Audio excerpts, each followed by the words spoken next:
Hello పిల్లలు, ఈరోజు మీరు కథను వినటానికి సిద్ధమేనా? ఈరోజు నేను మీకోసం ఒక చక్కటి కథను చెప్తున్నాను, వినండి.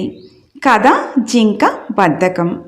ఒక అడవిలో కొలను వద్ద కుందేలు, జింక కలిసిమెలిసి ఉండేవి.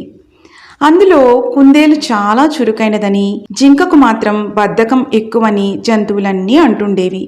కానీ జింక మాత్రం ఆ మాటకు ఒప్పుకునేది కాదు. ఏం కాదు, నేను కూడా చాలా చురుకైన దాన్ని అని గొప్పలిపోయేది.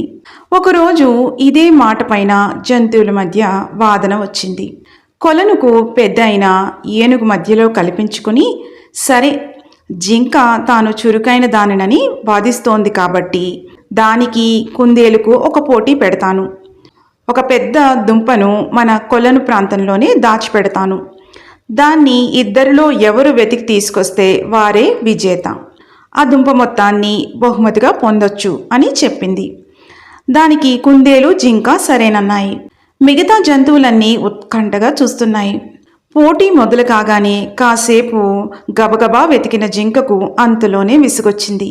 అబ్బా, ఇంత పెద్ద ప్రాంతంలో ఆ దుంపను వెతకడం అంటే కష్టమే, అలసిపోయాను, ముందు విశ్రాంతి తీసుకుంటాను అని ఒక చెట్టు వద్ద కూర్చుండిపోయింది. కుందేలు మాత్రం ప్రతి చెట్టును, తుప్పను, బండను వెతికి దుంపను సాధించేసింది. తీరా చూస్తే ఆ దుంప జింక కూర్చున్న చెట్టు త్వరలోనే ఉంది. జంతువులన్నీ విజేత అయిన కుందేలు ఉత్సాహాన్ని, చురుకుదనాన్ని మెచ్చుకున్నాయి. అయ్యో, పక్కనే ఉన్న బద్ధకంతో చూడక ఓడిపోయానే అని బాధపడి జింక అప్పటి నుండి తన పద్ధతిని మార్చుకుంది. పిల్లలు, ఈ కథలోని నీతి, బద్ధకం వల్ల మనం మన లక్ష్యానికి దూరం అవ్వడమే కాదు, దాని యొక్క ఫలితాన్ని కూడా కోల్పోతాము. కథ సమాప్తం. మళ్ళీ మరొక చక్కటి కథతో మిమ్మల్ని కలుస్తాను. అంతవరకు సెలవు. మీకు కనుక ఈ కథ నచ్చినట్లయితే లైక్ చేయండి, షేర్ చేయండి, సబ్స్క్రైబ్ చేసుకోండి. Thank you.